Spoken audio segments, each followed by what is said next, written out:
is here to identify essential skills to successfully navigate the business environment, to lead and support change, discuss how to move beyond the image of a technology leader and embrace the role of an organizational leader, and also explain how to position yourself to build fruitful and meaningful relationships with the CIO and other C-suite executives at your organization.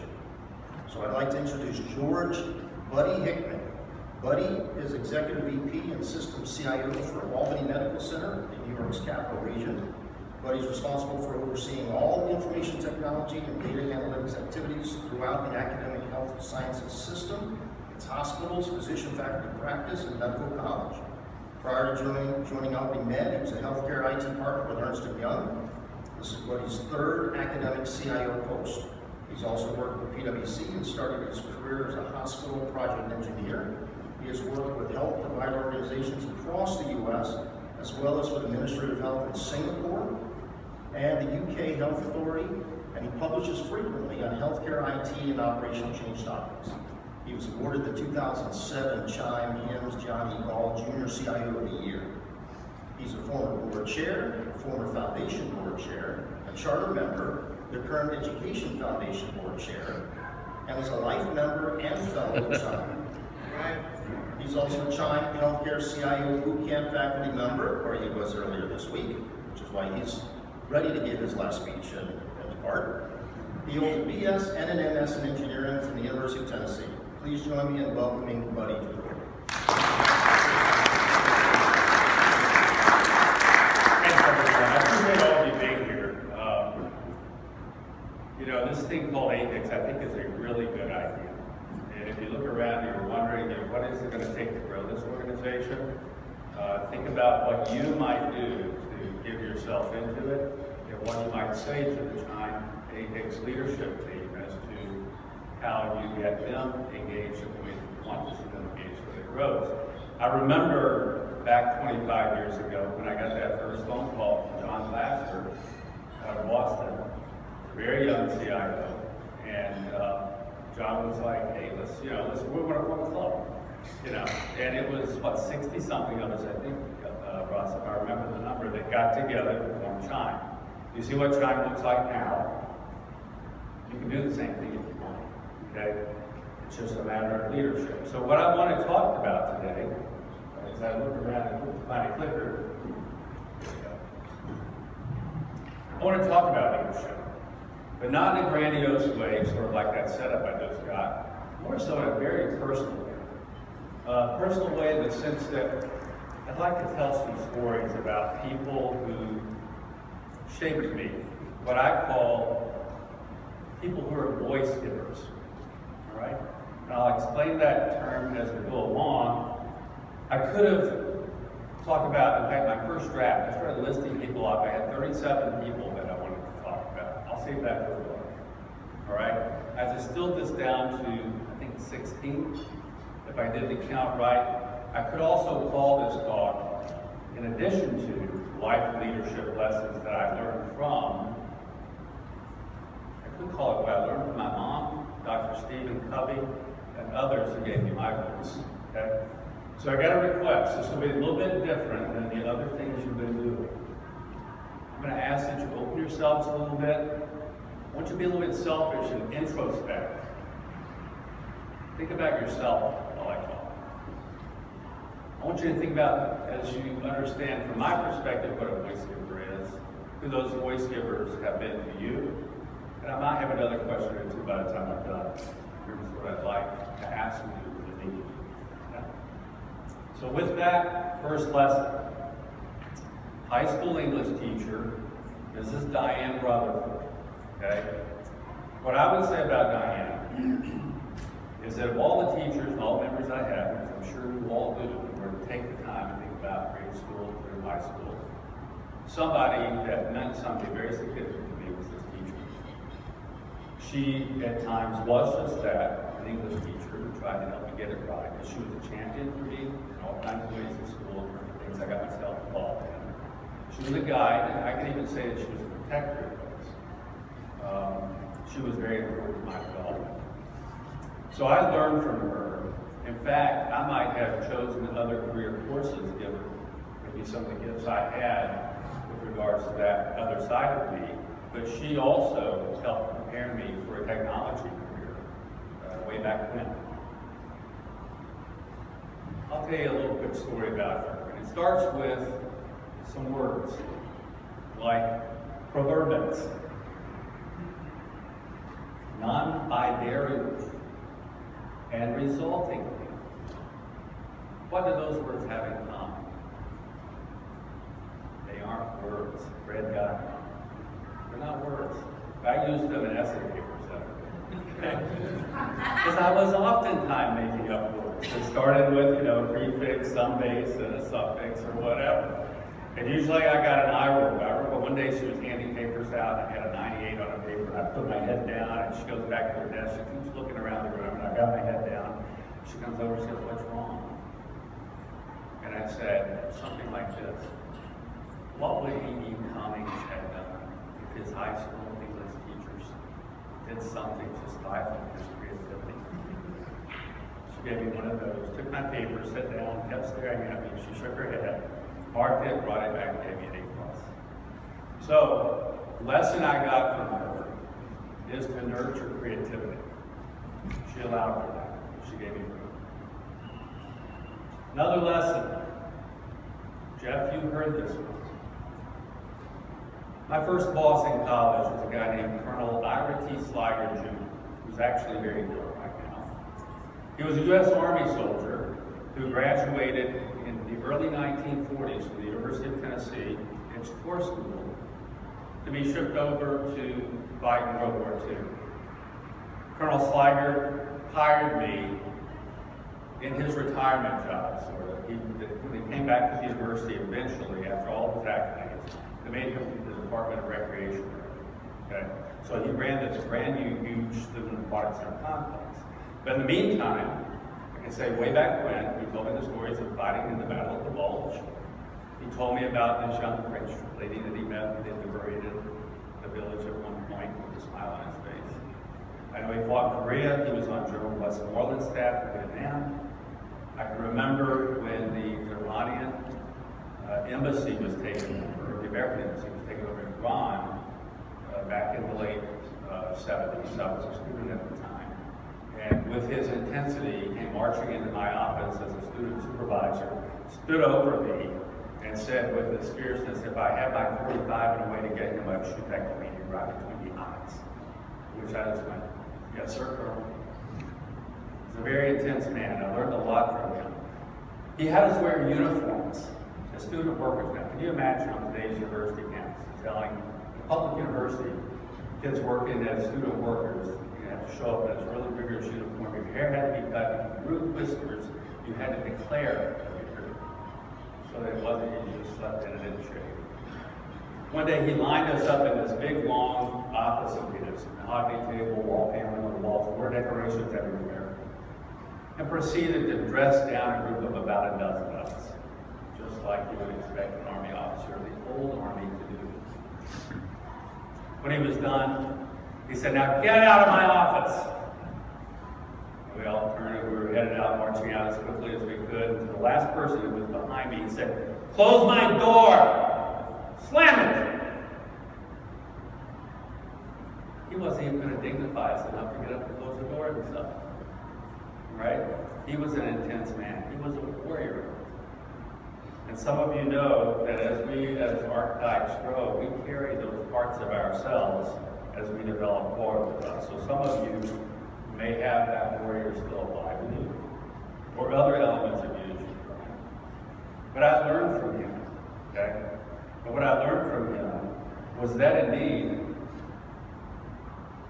whatever it is you have as a strength, as your gifts, you play them, you work them.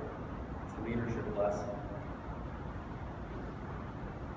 Then there was a gentleman, my first professional job, work out of school as an engineer, Joe McDonald, who at the time was a 29-year-old vice president of operations at St. Mary's Health System in Knoxville, Tennessee. Eventually to become the 31-year-old chief operating officer. So you can imagine, Joe was on a vector, has had very various health system jobs, and eventually has landed and has been in Buffalo, New York for a good while as the president and CEO of Catholic Health System. Highly regarded, very active in hospital association, and so on. Well, you know, Joe was one of those guys who was all about accountability and responsibility. As he said to me in my early days, I'm going to keep loading you up, and as long as you keep succeeding, I'm going to keep giving you more and more to do. I do expect you to deliver. And so I was like a sponge. He gave me the opportunity to work in every single business unit function of that medical center inside of 2 years of coming out of school. And talk about learning and preparation. Holy cow. Well, by the time I was 25 years old, Joe had me sitting as the number 2 IT person in this place. I had about 40-something people reporting to me in various functions. And I sort of knew that he was positioning me and helping me, frankly, just to grow my career, because I was willing to let him do that. He was certainly a voice giver. Now I'm going to tell you about an era in my youth. I had a certain nursing director, Cindy, I'm going to call her Cindy right now, but she wasn't Cindy, it was somebody else that's going to end up on YouTube or something, and So she had gone to one of my supervisory people down in the emergency department, and had really sort of listed her in front of a whole crowd of people, including all kinds of clinicians. I didn't know it, but I showed up in that area, and Liz was sitting in her office, teary-eyed, and thinking about quitting. So I'm just not embarrassed about that, ever. I've been here how many years? Why would someone do that to me? So that got my damn. I'm 25-year-old. I go marching upstairs, I go straight to Cindy's office, knock on the door, tell her assistant I have to see her right now. She saw me, whatever is wrong, and I let loose. It wasn't my best moment, but I did let loose. I told her it was never going to happen again. She kept saying, "Are you okay?" I kept saying, "No, I'm not okay. That is not okay." I left her office. I didn't tell her to slam the door. And I went straight up to Joe's office because I knew I better get there before she called and said, "No, we would be in his office," right? See the smiles, I get it. So I'm standing there outside of Joe's office, and I say to his assistant, "I really have to see him." She said, "Really have to see him?" I said, "Really have to see him." And she knew that was unusual for me, so she sticks her head in and says, "Buddy's here, he really has to see you." Okay, just a second. So I go in, he goes, "Have a seat, what's going on?" I told him. Joe looked at me very seriously, and he said, "Did you swear?" I said, "No, I didn't swear." He said, "Did you call her swear names?" I said, "No, I said swear names. I didn't call her swear names." "Did you call her any names?" I said, "I didn't call her names." I said, "These are the things I said." And he smiled at me and he said, "Okay, thanks for letting me know before Dorothy came in. She probably deserved it." So, Joe taught me, and I can say it in a couple different ways, you know, it's okay to encourage and forgive. It really is, as long as the mistake isn't fatal. He knew where the boundaries were. I knew where the boundaries are.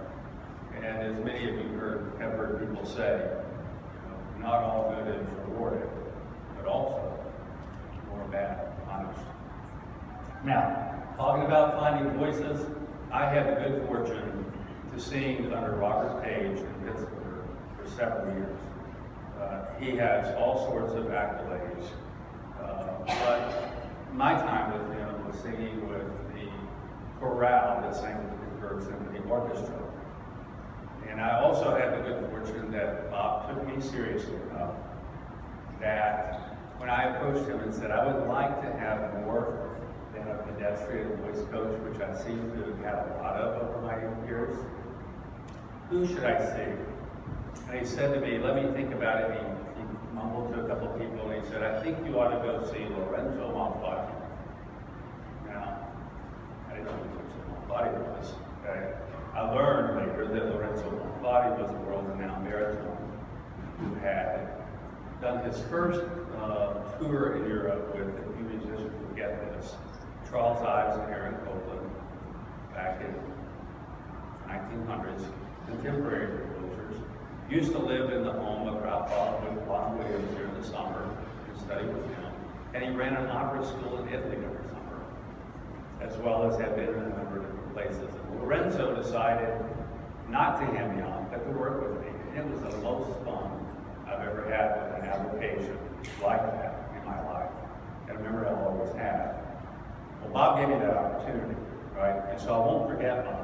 Bob also taught me an important leadership lesson. In fact, a couple of them I'll leave with you. One of them is to know how to speak in code. Speak in code to your people, if you need to. Yeah, Jeff is smiling. He's really important. We would have guest composers, or guest conductors show up after you've got something prepared for the orchestra, the big chorale, everything is where it's supposed to be. You go to a dress rehearsal, and you could have, you name them, Robert Shaw, down the list, show up to conduct as a guest. And what they might do is they might, in that first few minutes, say, mezzos, I want you to do this instead, sopranos this, tenors, baritones, basses, this instead, let's adjust this, and in terms of the flutes and violins, Bob would step out of the shadows, look across the stage and say, D-W-W-R, and nod. Everyone would look at him and nod. Step back. The conductor would take you through the same lines of the stanza and go, that's it! That's what I wanted, that's it! D-W-W-R meant do what was rehearsed. It worked. Okay? And I've done that with my team. We rehearsed and knew we were going into a tough situation or dialogue. I want people to stay in their roles, not get taken off balance. And sometimes there has been the audible. You can also say Omaha, D-W-W-R. It means the opposite, right? Right, so speaking in code is important. But I'll also say, in terms of things I learned from him as a leader, and I'll say it like he would. He was a good old Texan boy. He passed away this summer, actually. The way he would have said this, it doesn't matter two hoots to Hades what you do up there in front of everybody if you aren't reaching the performers. That was a leadership calling message. So remember that. Now, this one's a tough one for me. Jay Toole, I don't know if you guys know Jay Toole. I know you do. Wave your hands. Jay was like probably at one point in time one of the most known consulting partners in the industry. From Anderson Consulting, eventually at Ernst & Young, I worked for Jay directly and had the opportunity to learn a lot of things from Jay. This was tough for me because I could see her name off all kinds of people. I was making notes. Greg Walton, Jay Julius, even Russ Bransell, George, Mike Bush, Steve Heck, Larry Grandia. There's just so many people that I have watched and admired and learned things from. But I had the opportunity to work directly with Jay. Jay said to me, I'll back up. He asked me at one point in time, what are your aspirations? What do you really want to have happen? And I looked at him, we were at dinner, we had a couple of glasses of wine. I said, Jay, I want to be as rich and famous as you. He paused me and he goes, that's a good aspiration to have. Well, over that dinner, he said to me, I'm going to make a commitment to you. You do everything I need you to do in the next 2 years. I'm going to work with the operating committee. We're going to make you a partner. I said, you got it. So not only did I work as hard as I was always working, I worked even harder. I remember there was a day when, looking around at Matthew and Fred, you'll know these guys, Frank Irving and Bob Mitchell, they ran the Advanced for Health Information Executives magazine for a long time. I get a call from Bob. Bob says, I've got an idea. I want to run it by you. Could you get Jay Toole or somebody in your firm to do this column called Project Success? Okay? You do it every month. Tell a story that was some kind of success story. We'll have Jay do a comment at the bottom, that kind of thing. I said, it's a great idea. I got to ask him. So I go to Jay and I asked him, he looked at it, he goes, it's a great idea, it's a super idea, and I need you to write it for me too. Okay, so I became Jay's ghostwriter for 2 years, where I wrote Project Success. I wrote his commentary, he read it, sometimes edited it, sometimes didn't. He also tolerated the fact that I became the most quoted person in those articles. That was great. And I would tell them my own project successes too, which was even more cool. And then Jay would comment on those too, with me as ghostwriter. You never know how it's going to work. I learned from Jay all about delegating a position, handing off everything that you can within a person's competency, and then using that to the betterment of the organization. I delegate like crazy. So, Kent Gale. You had Garrett here earlier. I don't know if Garrett told you the mystics or anything like that. Some of you may already know. CLASS. We talk about best in class. CLASS is an acronym, right? Kent Gale, Larry Grandia, Adam Gale, and Scott Holbrook, the founders of CLASS. And as Adam said the other night when I shared that story with someone, I'm just a vowel, which I smiled and said, a vowel that cannot be bought. Right?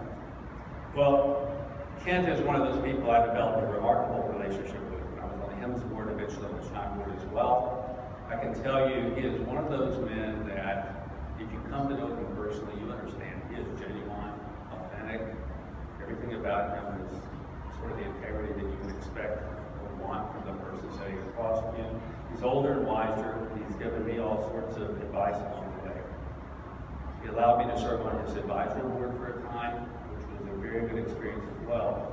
And he recognized at one point that I was going through a horrible personal time. He could see it. And he called me aside and talked to me about it in the most unofficious way. And propped me up, personally, but with a couple of other colleagues that I would not have ever known to talk to about what I was experiencing, because he knew they too had walked that journey. That's the way he is. And when I think about Kent as a voice giver, I think about the lesson there that he cares, but you know he cares sincerely. Now, I had the first encounter with Scott Adams in 2007, okay? Scott Adams is the creator of the Dilbert comic strip. He was one of the, I think he was probably a closing keynote at a HIMSS conference. And, I got to go out and spend some time with him and then introduce him or whatever. So I was backstage chatting with him, really shot of us doing that. And, what I said to him is I always enjoy Dilbert, but, I got to admit, for me it's a little different.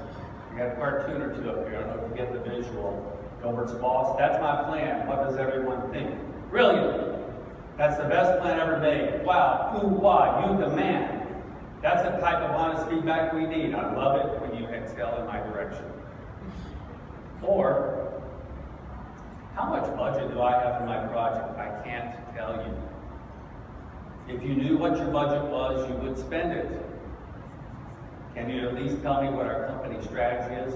No, I don't want you to lose hope. I have caught myself a few times and said, OMG, I sound like Dilbert's boss. Can I do that again?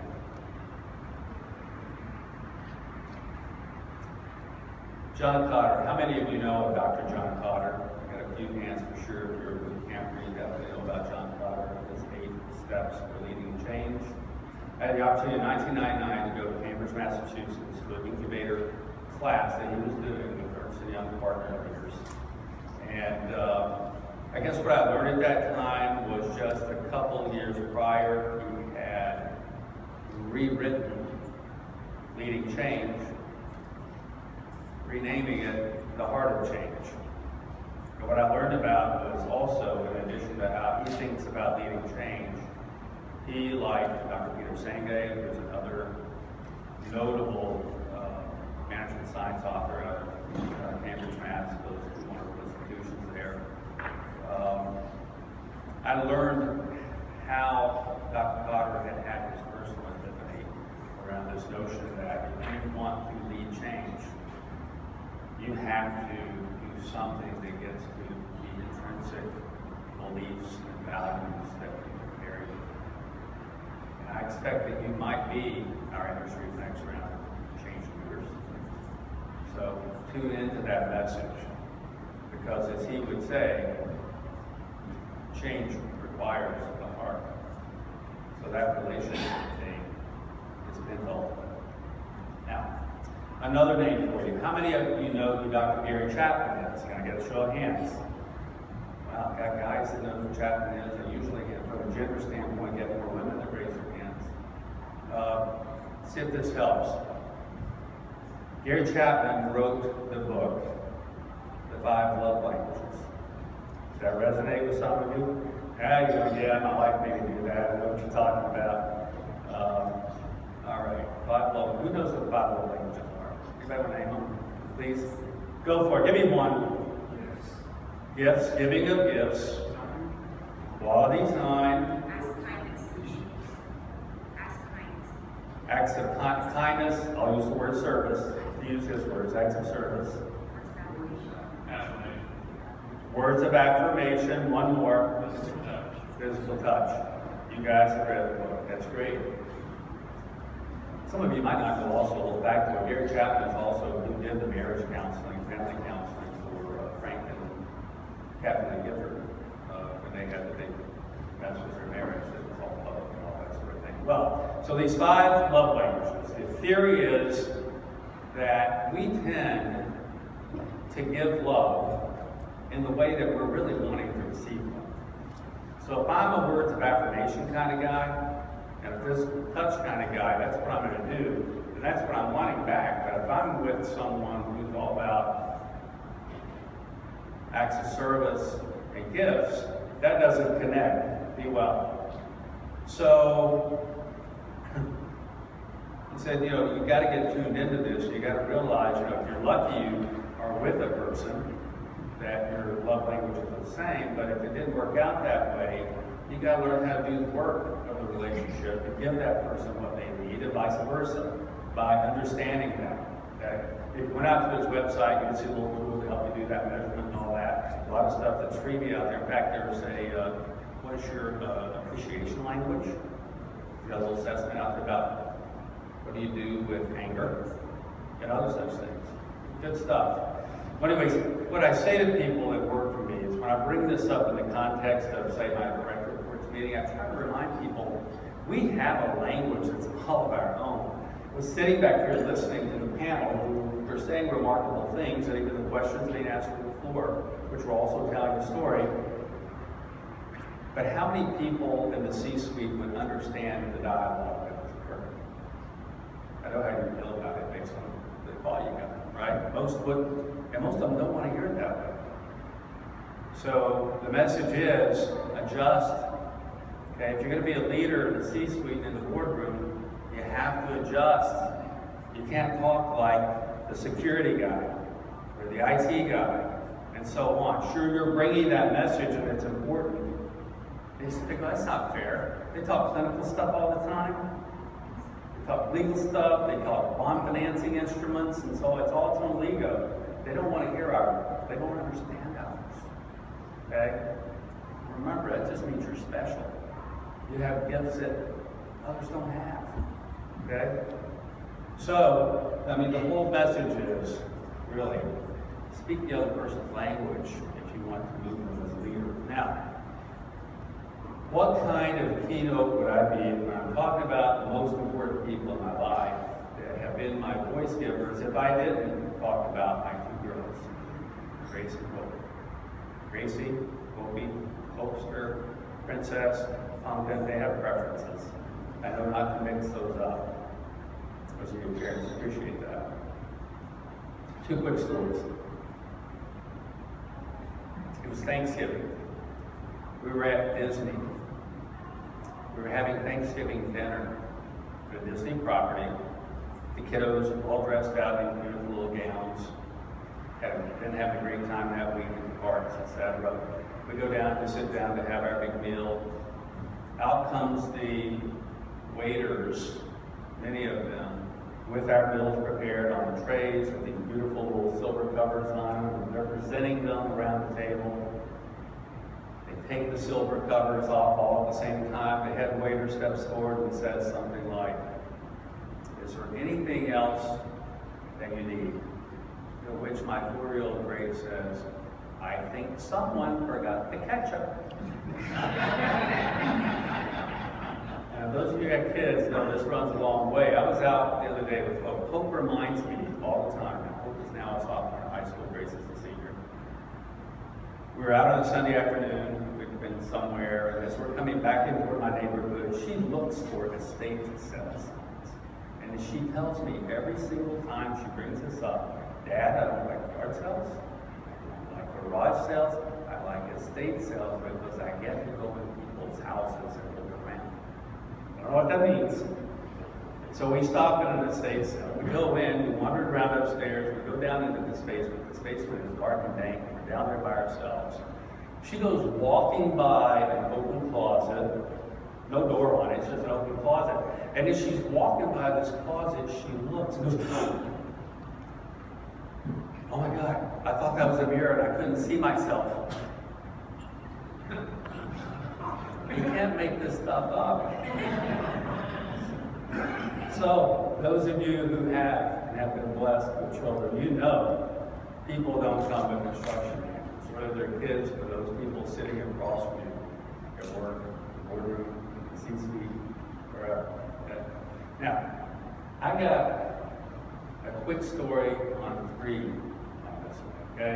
And I'll start off by saying in my 30s, my early 30s, I read everything I could get my hands on read by C.S. Lewis. Remarkable writer, apologetic, obviously educator, and so on. In fact, his brother had collected up a lot of things that he had written that were not published, and one of his anthologies has a lot of unpublished works as well. And I made my way through all of that as well. Well, one of the things that he wrote stuck with me. I'll come to it in a second. Out of all of the works. And I will tell you a couple of stories just to give you a sense of this. So Betsy Hersher, how many people know Betsy? Okay, if you know Betsy, good, I'm glad. Talked to Betsy last week. For those of you who haven't spoken with her in a while, she's kind of ducked out of sight the last couple of years. She's had this neurological degenerative disease that she's been dealing with. And spent a lot of time with her grandkids and sounded very happy. Her mind is very sharp still, which is wonderful. I met Betsy in December of 1988.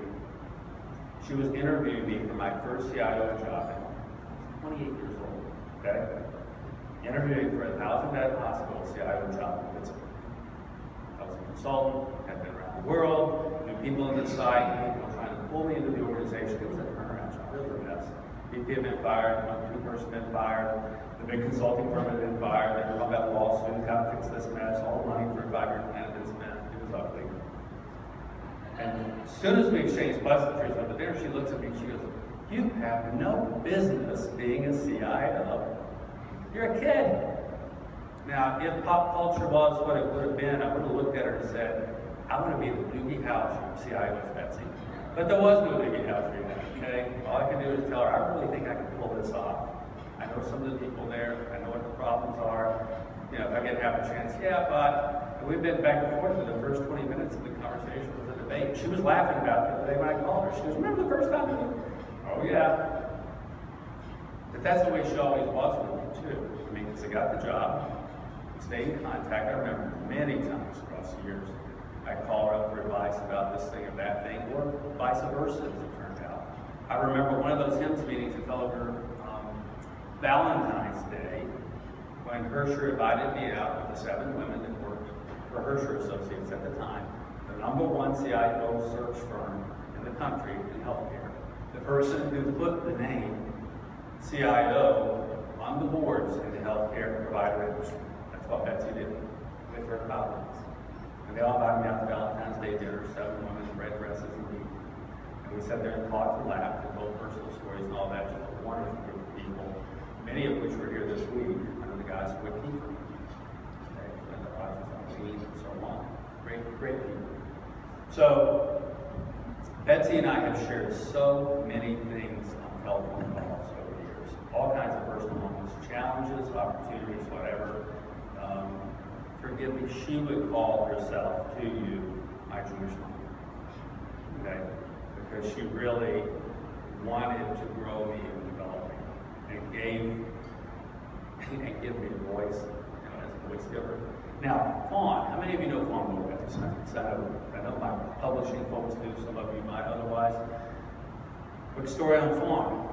When I met Fawn, I was called to Modern Healthcare magazine to sit on a panel for the first of a series they were going to call Straight Talk. And Chuck Lauer was still a publisher then, if you know Chuck's name, and Fawn was the associate, but she was clearly set up to be the successor. We go out to dinner. Fawn and I find ourselves just keep talking about this and that. We're laughing and just becoming like acquaintances to friends pretty quickly. And I was finding myself going in and out of Chicago at the time. I was on the Hills, so I would call her up occasionally and say, hey, let's grab a glass of wine after work and talk. We did. So about the third time in, I said, we have such a natural affinity in relating. We've talked about our histories. I'm going to share that. And I looked at her and I asked her about her birthday. Okay? And I'm just curious, is there something astrological going on, something in terms of this friendship? Don't laugh. So she knew I was a farm boy that grew up in Tennessee. Okay? She grew up in Saigon. Her father, you don't get that when you look at his name, right? Her father was a colonel in the South Vietnamese Army. She lived in a palatial house. They had servants and all that. And as you have seen photographs of the evacuation of Saigon, or you've seen the show, Miss Saigon, where the helicopters are bringing people out, Fawn's family, as she was 8 years old, were scurrying around because they had been given the order, each of them in the family and extended family to take 2 pounds of belongings for the evacuation. So the parents were talking about, is it money, is it heirlooms, is it clothing, what do we need to take? No idea what's coming. Parceled out things to the kids. They all went and got the helicopter evacuated. She lived the first 6 months of her life in the U.S. at a refugee camp in California. Quite a remarkable story. And as we were finishing that conversation, I said, I have to know. You said 8-year-old, when's your birthday? January 1st, 1960, and I paused. I said, Fawn, I grew up on the other side of International Date Line. What time were you born? I shook my head and I said, Fawn, in cosmic time, we were born within 2 hours of each other. So maybe there is something going on, okay? Cool thing. Well, it's the same thing. She counseled me as a friend through my own course, telling me about her own personal challenges and things along the way that might give me spirit. Some of you know she had an accident after one of her marathon events, triathlon events, and broke her pelvis and all that was a mess for her for about a year in terms of her recovery. But she's out there slugging away. She is a great friend. I talked to her again just last week. Now, all the way back to C.S. Lewis. So Lewis said something like this: our lives are filled with acquaintances. They're the people that we meet when we go to the association meeting, when we hang out at the club, parents of kids in school, they live in our neighborhood, we work with them. Those are acquaintances. Call them friends. So, but really, friends are something different than that. Because as soon as you have geographic divide or other interests or whatever, those things separate. Friends are those people with whom we share our deepest truths. Lewis taught me to think of it that way. And there have been people, as my voice givers, who remind me that that really is the way it works. Now, I could tell a whole bunch of stories about my dad. And so I won't. I'll hold those for another day, for that book. Because I want to share with you a simple story that came from my mom. Okay? I was probably, 6 years old, I guess, 5, 6 years old. My kid brother, okay, who's a combat veteran, was a law enforcement officer in Dallas, the big tough guy, the one that you want on your side. if you found yourself in a difficult situation. Great guy. We were kids, small kids, and my mom asked, "What do you want to be when you grow up, buddy?" And as I recall that day, I said, "Mom, I think I want to be a chief information officer." I know it rolls off of your kids' tongues too. I have no idea what chief information. We have computers, he'd say. So I probably gave a standard answer, doctor, lawyer, policeman, fireman, NFL quarterback, whatever, right? And she looked at my kid brother and says, "How about you, Mitchie?" He give me a finger, we say that. So Mitch says, "I want to be a pony." A pony. And I said, "You can't be a pony when you grow up." He said, "Yes, I can too."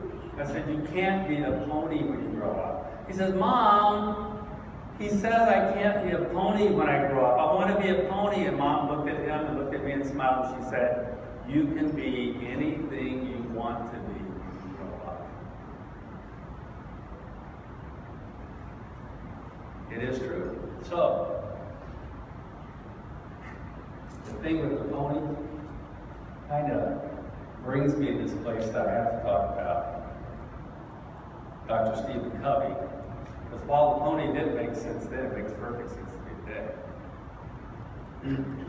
Dr. Covey was sort of a leadership idol to me growing up. Okay? Most of you know the 7 Habits of Highly Successful People and all of the versions of that you can read if you want to go pursue that. But 7 Habits are a grounding thing, right?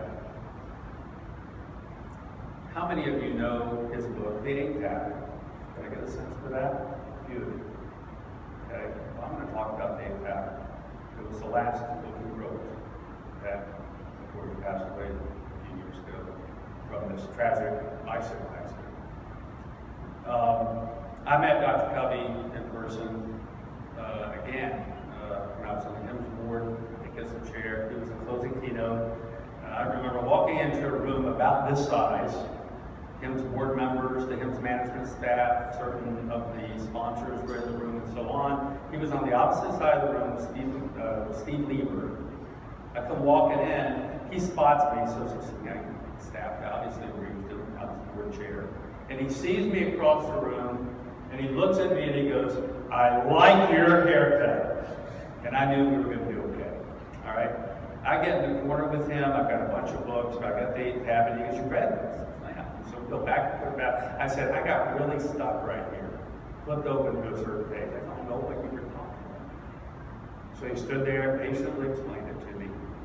We go to the green room eventually, hang out, talk again in the green room afterwards. I got another story to tell you about his son that I went today.